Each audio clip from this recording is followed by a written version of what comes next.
What's up, Dragon Brood? Welcome to our, I believe this is the ninth installment of our Kaldheim preview reviews. So be sure to check those other ones out if you haven't yet. And today is Wednesday, January 13th. Man, it's weird. I have to check calendars because, pandemic time is irrelevant, I guess, when you're doing so much content from one room. I need to get outside. Okay, seriously, we're getting close to the end of the set. We're going to be seeing the full set list here pretty quick. Once we get there, I'll start putting out deck lists, probably Saturday or Sunday. We're going to do like we did last time. We're going to be 2 or 3 a day, so they're going to be coming quick and heavy. And then those will be deck lists you'll get to see me play during the streamer early access event on Wednesday. So, that being said, we're going to try to fit them in Sunday and Monday. We'll do a stream on YouTube. We'll do a stream on Twitch. So people want to come and ask questions about different cards. However you want to do that, cool, we'll make it happen. At least we'll kind of have that engagement for all the cards we didn't necessarily talk about on these reviews. Also, if you haven't, please consider liking this video to help me out, and then hit the subscribe button to help us get to our 10,000 subscribers by February 1st, because we're inside of 200 people. You could be part of something, which would really help me out, and I would really appreciate it. But for now, let's talk about some Kaldheim cards. Alright, kicking off today's list is Cyclone Summoner, or at least that's the translation we have. It is a 5-colorless, blue-blue, 7/7 creature. When it comes into play, if you cast it from your hand, return all non-giants, non-wizard permanent and lands to your opponent's hand. So, does this get played? I don't know. Like, here's the problem. Like, it's a 7 mana giant, right? We have a lot of giants we've seen that are 5, 6, 7 mana. The ability's nice. I think if there's a way that these decks end up playing white, they're probably just gonna play the one from Eldraine with I don't know why I'm skipping the name right now, but I'll remember it in post, of course, because that's the way it works. But Realm Cloak Giant, there you go, right? If you're going to play that at 5, you can just get rid of everything that's a non-giant anyway, and then you don't even really need to worry about this at 7 all that much. But if you're just playing blue and red, then maybe this is where it goes in. The problem is, again, it's 7 mana. I don't know if there's other wizards you're going to play alongside it that matter or not. Maybe you play a couple copies at most. Maybe it's a one-of if you have a way to search or draw a bunch of cards. But I'm not necessarily sold on this one just yet. Right, we have Avalanche Collar. It's a colorless and a blue for a 1/3 human wizard. Pay 2, target snow land you control becomes a 4/4 elemental creature with haste and hexproof until end of turn. This is a pretty sweet card. I mean, let's be honest. So you've already heard my rant about, like, so far we have nothing to punish snow at all. These are all snow positive things. And this is another one. It's only 2 mana. It's only 1 colored mana. It's a 1/3. So you're going to be able to block several things early in the turn, which is nice. Or early in the game. You have the ability of making a blocker that's a 4/4, in the right situations. So that's a thing. When you get late in the game and you've got your 8, 9, 10 mana sitting out there, you can attack with 2 or 3 4-power creatures. Like, this card's doing a lot, and it's not once per turn. It has no real restrictions other than just spend 2 mana, make a land into a 4/4. Like, that's pretty cool. This card's good. Now, how good? I don't know. What decks does it go in? I don't know. But I will say it is a human, and it is a wizard, which means it can go into giant-based decks that care about giants and wizards. It can go into a wizard deck. It can go into a human deck. It can go into a party deck, and then give you another thing you can attack with, because it's also a wizard.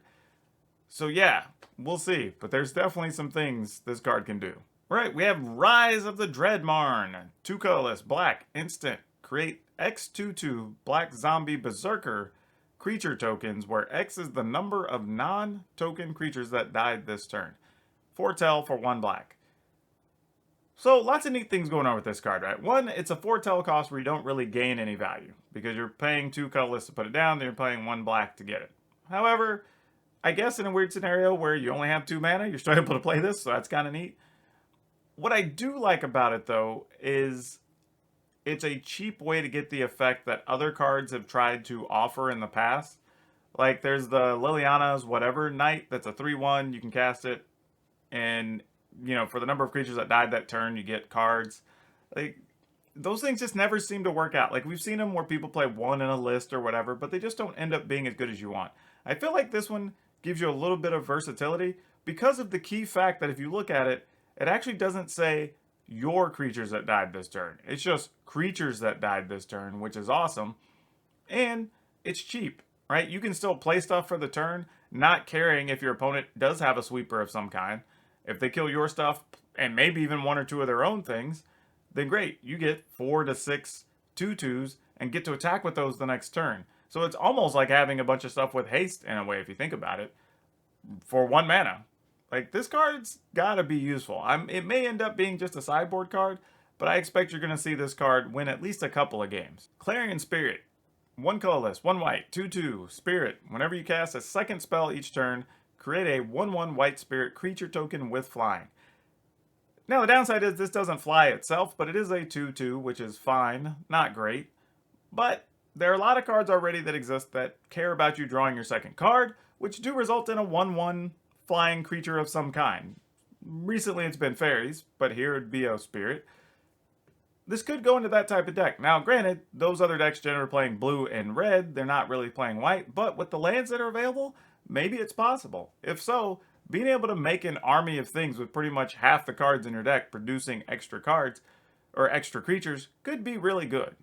So, I'm not going to write this one off just yet. I think I'll just have to see what we can do to build around it. Alright, Cinderheart Giant, 5 colorless, red, 7/6, trample, Giant Berserker, again, another 7 cost giant. Cinderheart Giant dies. It deals 7 damage to a creature an opponent controls chosen at random. You already are limiting it to targeting creatures, or even hitting creatures, not targeting them. Why is it at random? Like, feel free to jump into the comments on this one, but this is the type of card that I look at and say, like, it feels like it's balanced for limited play, but I just hate seeing that when it creates just more bad cards that people will just not want to play in Constructed, right? It already costs too much. It feels inferior to the other 6 and 7 cost giants that we could potentially play. You can't guarantee you're going to kill even your opponent's best thing with the 7 after you've invested so much into a card. Like, I don't really understand why it has to. Now, granted, maybe it has to do with some recursive thing that I'm not thinking of at this point in time, that maybe if you were able to target it as you sacrifice it would make it too good. But even then, I'm kind of wondering what that would be, because just getting a 7/6 with trample back is probably pretty good anyway, even if you're not getting to kill a thing when it dies. So I don't know. But anyway, it's just this type of card that kind of bugs me when we see that stuff. But I think with all the giants we've seen so far, this one probably doesn't get played. I can't imagine why you'd want to. King Harold's Revenge. Because, you know, Harold's kind of our boy now. But 2 colorless, green, sorcery. Until end of turn, target creature gets +1/+1 for each creature you control and gains trample. It must be blocked this turn if able.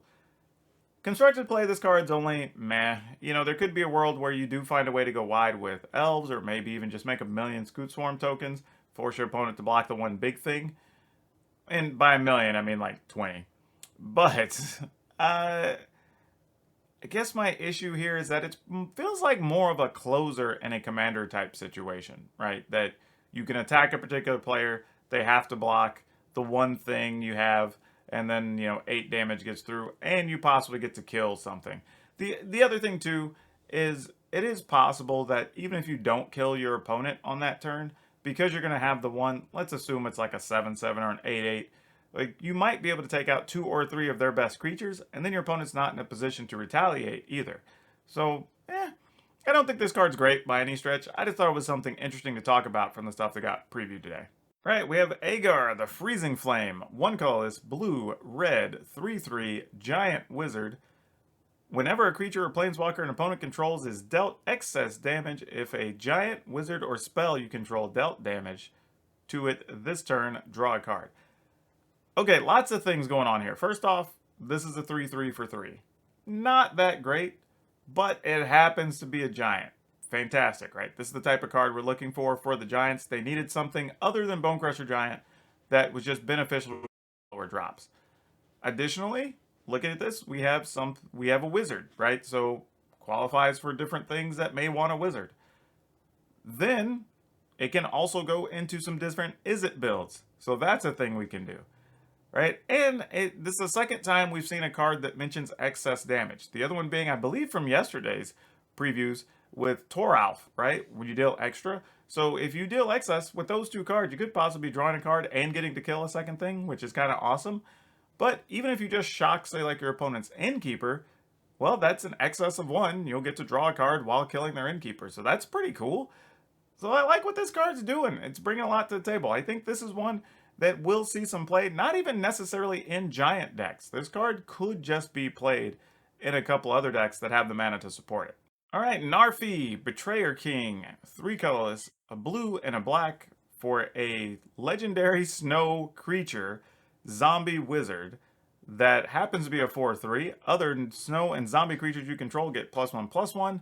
Pay 3 snow mana, return Narfy, Betrayer King from your graveyard to the battlefield tapped. I want to say something positive. I do. I really do. I try to be positive on this channel. Y'all know that. But like, this snow stuff, man. Like, it's 5 mana, so it's not like the most efficient thing. It's 4/3. Probably it pumps all snow things and zombies. Like, I don't even know why, but it does. And then it's just a pain to remove. Like, you just pay 3 and keep getting this thing back every turn. Like, I mean, it's probably a fine and balanced card. It's an uncommon, so at least won't get crazy expensive. It's a thing for maybe some versions of zombie decks that maybe are played in Commander might be looking into a card like this. So, I don't know. I think it's just another one of those things that, again, we have things that reward snow and are going to encourage more people to play snow stuff than even need to. We need something to punish it. Even just a little bit. Just a little bit. That's all I'm asking for. Just a little. Like, maybe just even one card that can fit right between my fingers. That's all we're looking for. Alright, and this is our last card of the day. Furja's Judgment. 1 colorless, white, black for a rare saga. Create a 4/4 white angel warrior creature token with flying and vigilance. Okay, that's fine. 4 mana to get a 4/4 flying creature. I have no problem with that. Alright, chapter 2. Until end of turn, angels you control gain tap, destroy target creature with less power than this creature. So that's already good too. So you play this on turn 4, you've probably played an angel on 2 and 3. You get to pick off a couple things. That's pretty strong. And then angels you control gain double strike until end of turn. That's also relevant, right? Because if your creatures do live, you're getting to deal a large amount of damage the following turn. So that's pretty hard to turn your nose up at. This might be one of the better sagas we've seen so far, just because it has something relevant in all 3 chapters, and getting a 4/4 creates another thing your opponent has to deal with even while trying to deal with this saga. So I'm actually looking pretty forward to seeing how this one plays out. Could be a very good card to have in the angel decks specifically for obvious reasons. Alright, that's it for today's cards. Also, don't forget that we will be doing deck lists with some of these cards rolling out sometime starting this weekend up to Wednesday when we do the Streamer Early Access Showdown. I'll also be doing a stream sometime probably between Sunday and Monday, one on Twitch, one on YouTube, so people can ask questions about different things, talk about deck ideas, whatever, and kind of give you a little bit of a head start going into the release of Kaldheim at the end of next week. And if you haven't, please try to remember to hit that like button and help me out. That helps out so very much, you don't even know. And then hit the subscribe button to help us hit 10,000 subscribers by February 1st. We're actually getting so close, we might be able to do this by the end of next week, but I need your help to do it and get there. But that's all I have for you for now. We'll see you next time.